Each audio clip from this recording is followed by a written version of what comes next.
Hello friends, welcome back to my YouTube channel. பார்த்தீங்கன்னா petrol fill பண்ணியாச்சு. 750 ரூபாய்க்கு பிடிச்சிருக்கு. ஆல்ரெடி பெட்ரோல் கொஞ்சம் இருந்தது. மழை பார்த்திங்கன்னா விடவே இல்லைங்க. அப்படியே தூறல் கொஞ்சம் ஸ்பீடப் ஆகிட்டே இருக்குது. பார்த்திங்கன்னா தெரியும் உங்களுக்கு. நம்ம இப்போ எவ்வளோ நேரத்தில் அங்கே ரீச் ஆகும் என்னென்னு தெரியல. பார்ப்போம். நான் கொஞ்சம் ரீச் ஆகிட்டு உங்களுக்கு அப்டேட் பண்ணுறேன். அப்படியே பார்த்துட்டே வாங்க. பார்த்திங்கன்னா கேமரா ஆன் பண்ணலாமா வேணாமான்னு ஒரு யோசனை. பாருங்கள், இந்த லொக்கேஷன் செம்மையாக இருக்குங்க.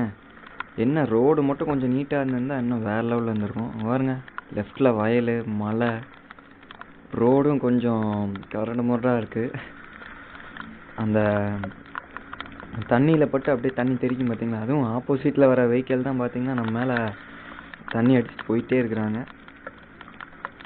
ஆனால் லொக்கேஷன் செம்மையாக இருந்துச்சுங்க. இது பார்க்கும்போது நான் இந்த இடத்துல ஒரு சாங், இது பேக்ரவுண்ட் சாங் எதுவும் கொஞ்சம் செட் ஆச்சுன்னா நான் உங்களுக்கு மெர்ச் பண்ணி காட்டுறேன். பாருங்கள், ஸோ நல்ல மழை தாங்க.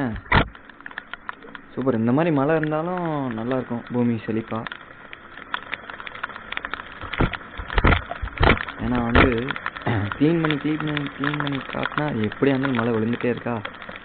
அதனால் வேறு ஒன்றும் பண்ண முடியல. அதுவும் ஸ்பீடாகவும் போக முடியலைங்க. அங்கே பாருங்க, ரோடும் கொஞ்சம் நல்லா இல்லை, விசிபிலிட்டி இல்லை.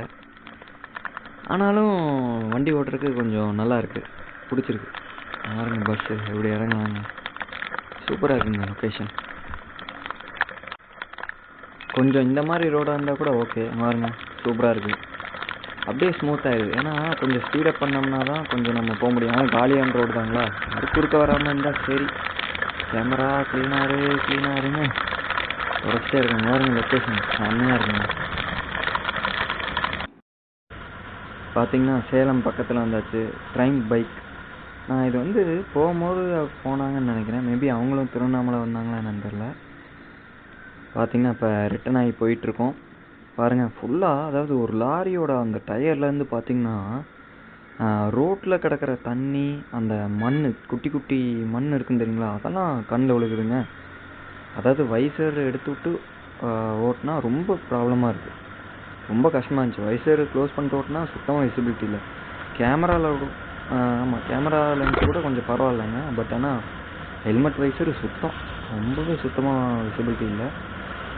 பட் ஆனால் மழை இல்லை. மழை பார்த்திங்களா ரொம்ப. யாருங்க இன்னொரு கோ ரைடர் பின்னாடி, அந்த ட்ரெயின் பைக், அவங்க 2 பேர் தான். நான் போகிறப்பையும் அவங்க 2 பேர் தான் போயிட்டு இருந்தாங்கன்னு நினைக்கிறேன். இல்லை அவங்களா இல்லை வேறு ஆளான்னு தெரில. ஓகே, இப்போ பாருங்கள், மழை இல்லை. பட் ஆனாலுமே அந்த லைட்டாக அந்த ஃபாக் ஆகுது பாருங்க. ரொம்ப தூத்தல் தான் வைக்குது, ரொம்ப அதிகமான மழை இல்லை. பார்த்திங்கன்னா சேலம் அந்த ரவுண்டானா வந்துருச்சு, நந்தி ரவுண்டானா. ஏன்னா வந்து வேறு என்ன இடத்த காட்டுறதுங்க. அதுவும் பாருங்கள், இங்கே பாருங்கள், மழைங்கிறனால அசால்ட்டாக கொண்டு போயிட்டுருக்காங்க. இதுவே வெயில்னா இப்படி கொண்டு போக முடியுமா?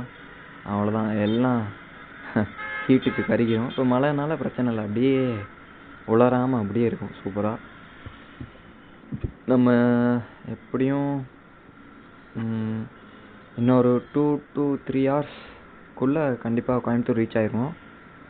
மணி வந்து பார்த்திங்கன்னா சரியாக ஞாபகம் இல்லைங்க எனக்கு. மணி எப்படியும் ஒரு 4:30 அந்த ரேஞ்சு தான் இருக்கும். 5 மணி கூட இருக்க வாய்ப்பு இல்லை. ஒரு 4:15 அந்த டைம் இருக்கும். பார்த்திங்கன்னா இப்போ தான் பெட்ரோல் ஃபில் பண்ணேன். அப்படியே கேமரா பேட்டரியும் சேஞ்ச் பண்ணிட்டு கோமரம்பாளையம், அதாவது ஈரோடு பக்கம் அந்த ஹைவே கிட்ட நிற்கிறேன். பெட்ரோல் பங்க் இப்போ தான் அடித்தேன். கேமரா வந்து ரெக்கார்ட் ஆகும்னு நினச்சி ஆன் பண்ணேன், பார்த்தா ரெக்கார்ட் ஆகலை, பேட்ரி டெட்டு. இன்னொரு பார்த்திங்கன்னா ஒரு 2 ஹவர்ஸ்க்குள்ளே ரீச் பண்ண ட்ரை பண்ணுறேன். மணி எத்தனை? மணி வந்து 6:30 ஆச்சுங்க. 6:30, 7:30, 8:30, 9 மணிக்குள்ளே வீட்டுக்கு போகிறதுக்கு ரீச் பண்ணுறேன். பார்ப்போம். நான் இடையில மோட்டோவாக ஏதாவது மழை கீது வந்துச்சுன்னா நான் லைட்டாக ஆட் பண்ணுறேன். அப்படியே பார்த்துட்டே வாங்க. ஓகே ஃப்ரெண்ட்ஸ், கோயம்புத்தூர் கிட்டே வந்தாச்சு. பாருங்கள், லெஃப்டில் போனால் கோயம்புத்தூர் சிட்டிக்குள்ளே போவோம். நம்ம வந்து கொஞ்சம் அவுட்ரு தான், அதாவது ஈச்சனாரி கிட்ட தான் போகணும்.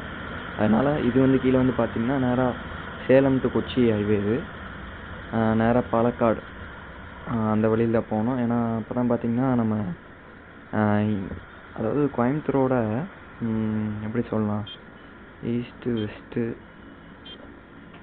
நார்த்து சவுத்தா, அது எனக்கே கன்ஃபியூசிங்காக இருக்குது கொஞ்சம். ஈச்சனாரிங்க, அதுதான் அவுட்ரு கொஞ்சம். அந்த வழியில் போயிட்டு தான் நம்ம சுந்தரவரத்துக்கு போக முடியும். இதான் வந்து பார்த்திங்கன்னா ஃபஸ்ட்டு டோலு கோயம்புத்தூருக்குள்ளே என்ட்ரி ஆகும்போது. ஏன்னா வந்து பார்த்திங்கன்னா இவ்வளோ தான் இருட்டில் இவ்வளோ தான் விசிபிலிட்டி இருக்குது, அதனால தான் பெருசாக காட்டல. ஓகே, லைக் சப்ஸ்கிரைப் ஷேர் எல்லாத்தையும் மறக்காமல் பண்ணி விட்ருந்துங்க. பிடிச்சிருந்தா நம்ம உலக லைக்ஸ் பண்ணிடுங்க.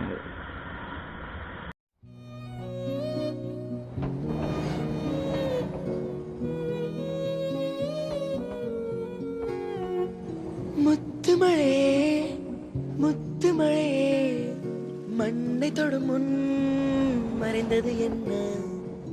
வெள்ளிமழே வெள்ளிமழே துள்ளி வந்து தொலைந்தது என்ன? தாவணி மின்னல் சிதறி அடிக்க, மன்மத இடிகள் மனதில் இடிக்க, இளமை வயலில் காதல் முளைக்க, மறுமுறை மறுமுறை ஒருமுறை வருவாயா? நீ வரும்போது நான் மறைவேனா? நீ வரும்போது நான் மறைவேனா? நீ வரும்போது நான் மறைவேனா? நீ வரும்போது